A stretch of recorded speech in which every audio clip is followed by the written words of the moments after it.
What's good, everybody? It's Wednesday. Your host, Dexter Henry of the NBA Exchange. And as usual, we're getting closer to the NBA Finals. But what's consistent is there's always a lot going on in the NBA. And last night, maybe when we thought we had things figured out between the Bucks and the Hawks, no Trae Young playing. Most people probably had this penciled in as a Bucks win. Nope. Hawks dominate this 110-88 victory, looking strong without Trae. Then some bad news for the Bucks. Giannis gets hurt. Team says he's hyperextended his knee.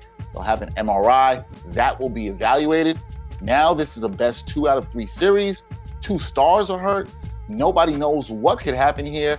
Totally unpredictable.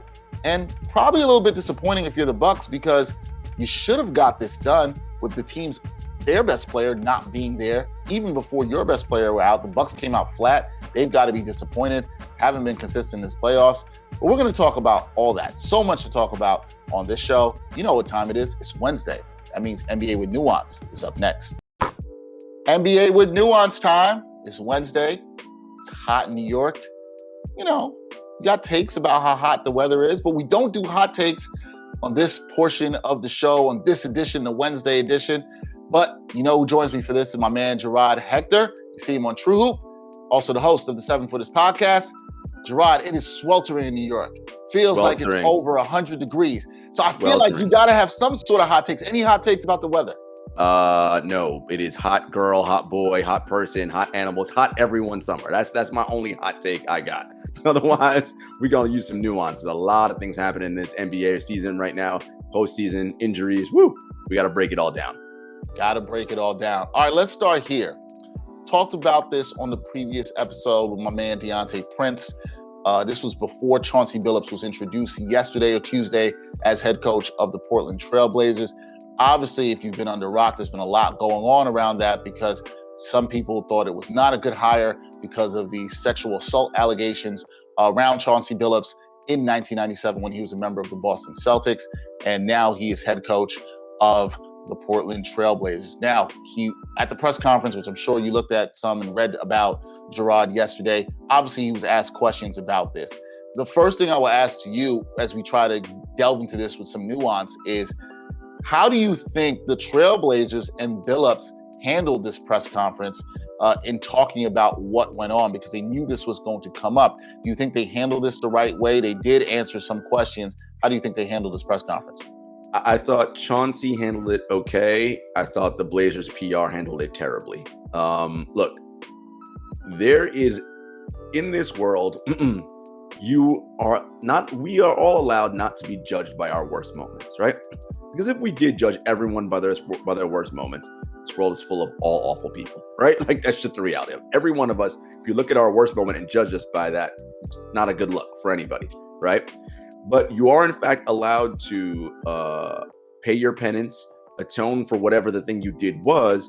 And then if you are put back into the public limelight, there is a responsibility upon you and the place that hires you to answer questions. And there's a public component to that about what did you learn, what were the steps, et cetera, et cetera. And I think the Portland Trailblazers handled that piece of it poorly. Right? When Chauncey was asked about what he did specifically learn, he was getting ready to answer it.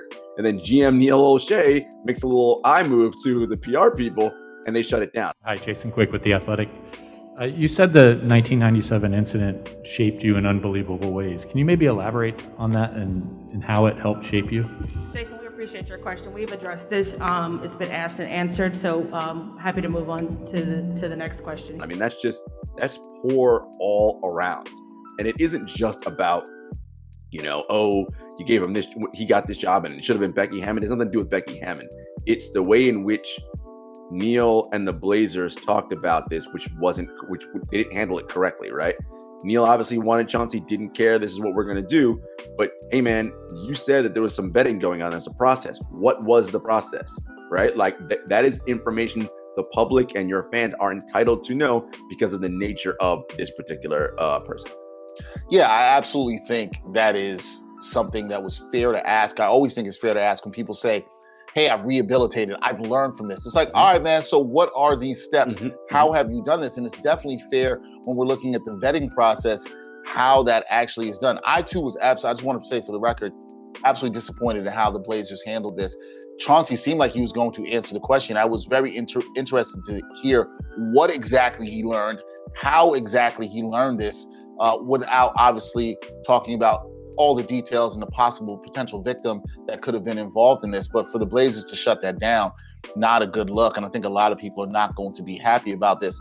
I think this brings us to another part of it, Jarod, where we're looking at how much do we look at teams in terms of the vetting process when they're doing this. Are teams vetting properly? Because we never heard about any of this come up with Chauncey Billups before when he went for assistant coach job with the Clippers. We haven't heard about this before, even I believe when he was in the running for the Cavs job as GM. These things of his past, alleged past with the sexual assault, haven't come up before. It makes me wonder, are teams like the Blazers, did they really do a strong vetting process? Because it seems, at least from the outside in, Billups was Olshey's guy all along. We know their relationship. We know they have a good relationship. So how much is it going forward, as we move forward from this, teams being held accountable in terms of the vetting process, and are we even able to do that? Yeah, I think, look, that's the big thing, right? You hit the nail on the head, Dex. Like, they need to be transparent about what was the process, because all Neil said was, oh, that's proprietary. Okay, my dude, like, but the vetting process should not be proprietary. That's not a secret, right? Like, how you vet someone, that shouldn't be a secret. And what that means and lets us to believe is that all Neil did was find some organization to tell him what he wanted to hear, right? And hey, man, that ain't it. Not in this culture, not in this day and time. We cannot have that. And the NBA, I want to be clear and fair. They're no different than any other organization, right? If any other organization wants to bring in a big-time CEO or person or whomever who's got a checkered past, they do whatever they can to get around that, right? And have it, quote unquote, vetted, but have the vetting source give them the answer they want, right? And so I think it's just a bad look on Portland and on Neil and the organization. Again, I'm not saying that Chauncey can't have been rehabilitated and that he was not the right hire. It's just that you owe more than that, right? The media's job is to report information to the public, and the public has a right to know about something like this.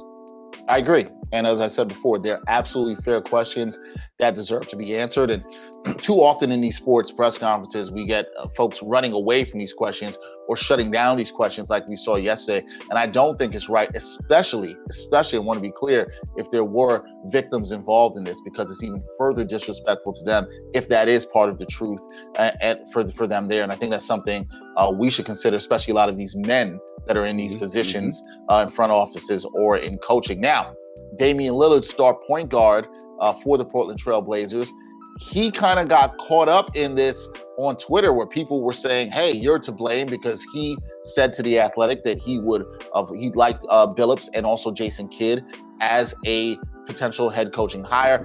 Both have past histories with sexual assault. So when it comes to lobbying for somebody or recommending somebody for a job as a player, Jarod, do you think it's their responsibility to know about this coach's or person's past? I mean, again, I think it's about the date and times that we live in, right? And I think if you're going to make these statements and it's going to be public and it's going to be on a forum like Twitter, right? This is, yes, then you do have a responsibility, right? Like, again, back in the day, we didn't have these, right? So if player X wanted coach Y, there was no way in which the player would be sort of asked questions by fans in that manner, right? Because we didn't have it. But we have that now. Because of this information age we live in and the immediacy of it, it is incumbent on you. And anytime you as a public figure make a statement, you better be willing and ready to back it up 100% with whatever facts and relevant knowledge. And you cannot plead ignorance, right? Because, yo, man, it's out there, right? You can find it. So I think it's very dangerous time if you are a player. And that's why, for me, with Dame, I've always been like, look, man, I get it. You put your list out there because that's what you want to be known. And what we're really seeing, Dexter, is it's a power struggle of a certain respect between Neil and Dame, right? And Neil is saying, no, I got this. I'm running this show. And Dame's like, all right, I mean, I guess I'm cool with it, but I want to insert some influence too. And we're seeing a bit of that push-pull back and forth. Yeah, I think that's definitely what we are seeing there for sure.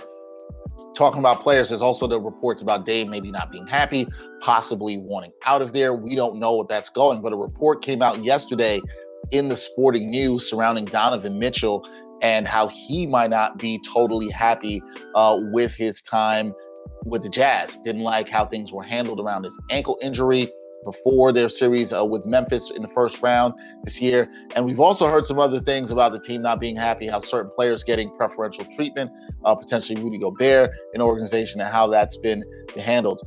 Do you think this is something that we should really be watching? Especially, it said Dwayne Wade was reported as the one being concerned about Mitchell possibly leaving the Jazz, not wanting to be there. Is Mitchell possibly the next star on the list that might want out of a place? And is this something we really should be keeping our eye on around the NBA? So really, I mean, we have to take a step back for a second, right? We're talking about 30 NBA teams, right? This is a limited pool of teams and a limited pool of extremely talented people who are franchise-altering guys, right? And Donovan Mitchell is seeming like he is on that path, right? As we saw him in this last postseason. So anytime any star is unhappy somewhere, it is something to take note of, right? Because particularly of the contract situations and how teams have to maneuver and massage around that, right? Like these are the players are the valuable and the most precious things, right? Not the team, not the GM, not the head coach. It's the talent, right? The actual player. These are the most valuable and important people. And so as an organization, you have to make sure you have an environment whereby your stars are feeling the right level of treatment, TLC, all of those things. We do know, right? I've talked to people in and around Utah that, there is some friction there between Donovan and the organization, particularly around how the ankle was handled. And then, it's not a secret that Donovan and Rudy aren't BFFs, but you don't need to be best friends to win. Like that's not necessary.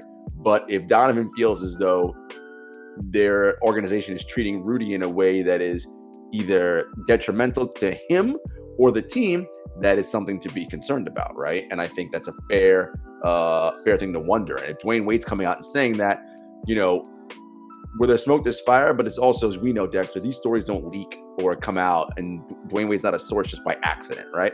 Like there is a reason why that's coming out, and what is that reason? Yeah, and that's going to be something to keep an eye on, whether he wants to be moved, whether he wants the Jazz to give him more of what he wants for him to stay there. It's all about power, as you said, and the players know that they hold that. We support that here. We're fine with the players having that power. Now, these conference finals, as I said at the top of the show, can you figure it out? Does anybody know what's going on? Has any of this gone as to how you would have predicted if you're betting on these series? Woo, God bless. Yeah, because this is tough. You saw what happened last night. I talked about this at the top of the show with Trae Young and now Giannis. And in the Western Conference Finals, you see what's happening unpredictably. Paul George has this huge Game 5. They could force a Game 7. We'll get to that later. Were you stunned last night? Because I know, like myself, Jarod, you've had some issues with the Bucks offense and how they've looked. Last night's win by Atlanta without Trae Young, are you more impressed by what Atlanta did, or is it more of an indictment on the Bucks not being able to get it done? I'm impressed by what Atlanta did, and I'm also disappointed in the Bucks. So it's equal for me, right? Look, the Bucks came into the game knowing, right, because it was announced before tip-off, Trae Young would not be playing, right? You have the 2-1 lead. You win this game, you could take that commanding 3-1 lead. Now, we know teams have come back from 3-1, but as you know, Dex, when you're up 3-1, the odds are in your favor, right? Because the team has to then the opponent has to beat you 3 times in a row, which is a tough task to do in the postseason, right? The Bucks came out like, all right, this is not a must-win game. We cool. And it's like, where is your sense of urgency, man? Like, when you, again, this is the playoffs. You have to recognize the severity and importance of the moment. Yes, play within yourself and play within the team and don't get out of control. But if we have a chance to really put a young team that has confidence on the ropes and crack into that confidence a little bit, you do it. Now, without Trae, and they win that game in the manner in which they won it, the Hawks got all the confidence now, right? It's the Bucks now who are reeling in shell shock. Of course, the Giannis injury matters there as well, but the feeling they have, we lost our guy, yet we still won. They lost their guy and we smoked them, right? Like, if I'm the Hawks, if I'm a Hawks player, I'm feeling good right now, really good. Yeah, you talked about the Giannis injury. That's going to really be the story over the next day or so before we get to Game 5 of the pivotal Game 5, usually in a series of the Hawks and the Bucks. How concerned should you be? You talked about how the Hawks should feel good, but if you're the Bucks and your guy, despite his limitations, is down and out or might not be able to play for Game 5, how are you feeling right now? How concerned should you be about this Giannis injury? Very concerned, because so much of what Milwaukee does is about Giannis, right? Whether it's pick and roll, whether it's him initiating offense, whether it's him as a weak side defender. He's a 2-time MVP and a DPOY for a reason, right? I know, at this time of year, especially because weaknesses get highlighted and magnified so much in the playoffs, he's still a very valuable and excellent player, right? You're not replacing that all on its own, right? And so that's going to be a big time challenge for the Milwaukee Bucks. Here's the thing. They said it's a hyperextended knee. We all saw the injury, but none of us are doctors here. However, I did text a medical professional who obviously works with teams, a team doctor, etc., and a surgeon.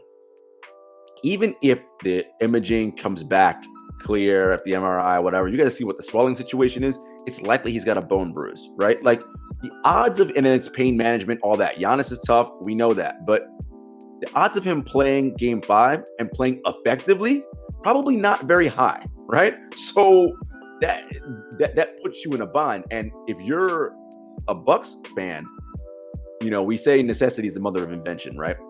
We know what Ty Lue has done this postseason. Kawhi goes out. Ty is just pushing all the buttons. Like, oh, is this going to work? Cool, let me try this. Oh, anybody confident Bud's going to do that?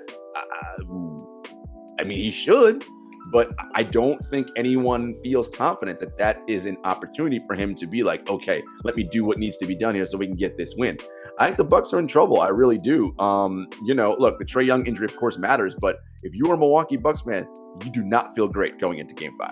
And I wonder how much of that confidence from Bucks fans not feeling great has to do with they might not be able to bank on either Chris Middleton or Drew Holiday stepping up. Those two guys have not been consistent, especially in the series. We see Chris Middleton has a fantastic Game 3, a dud in Game 4, nowhere to be seen. That'll be something to keep an eye on, especially with the Giannis injury. Last but not least, got the other conference finals matchup. The Clippers, they know about holes. We used to have the mantra, clips are going to clip. We haven't really been saying that for a while. We have not been saying that. Maybe now the new mantra is clips are going to come back. I don't know. Do you think the Clippers can force a Game 7, Jarod? Or is this, the Clips forcing a Game 7, is that just a beautiful, dark, twisted fantasy? See what I did there? I see what you did there. Shouts to the greatest studio album by Kanye West and one of the greatest. Oh, here we go. Listen. We can talk about that another time. See, look at that. Our producer Greg, yep, agrees. See, this is what I'm saying.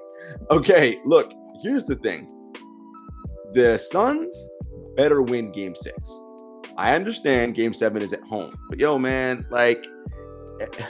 when you're up 3-1, the pressure is on you to close out.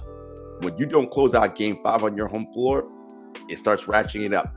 And if you don't win Game 6, all the the jokes are in drafts. Everybody is ready to fire, and you start to feel it. The Clippers are like, man, we were supposed to lose already. We lost Kawhi, we're done. But no, and I'm telling you, man, it is.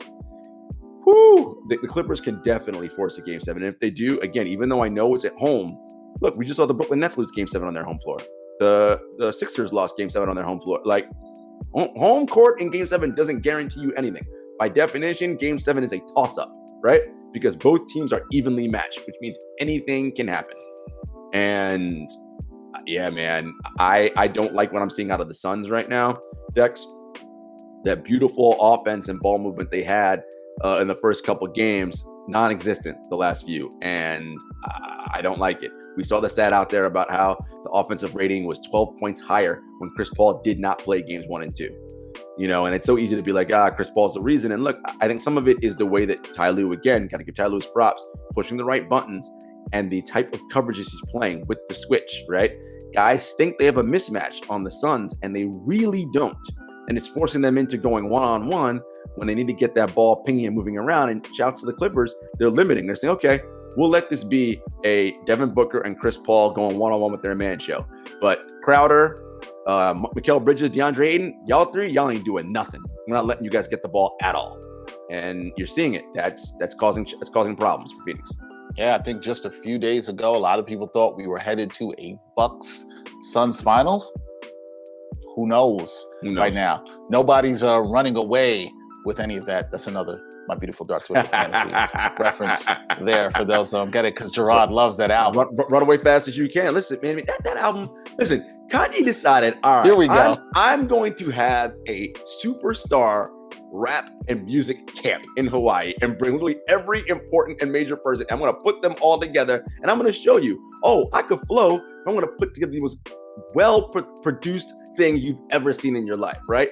I mean, as he says in Gorgeous, act like I didn't have the belt in 2 classes, right? Like, yo, yes, producer and rapper, I got this. Shouts to Kanye. Hey, I just want to make this a note for everybody watching the show. That was a hot take from Jarod. That was a hot take that we got in to NBA with nuance. He tried to do it. He tried to avoid it. He's got our producer Greg on his side, but he gave you a hot take for once on NBA with nuance.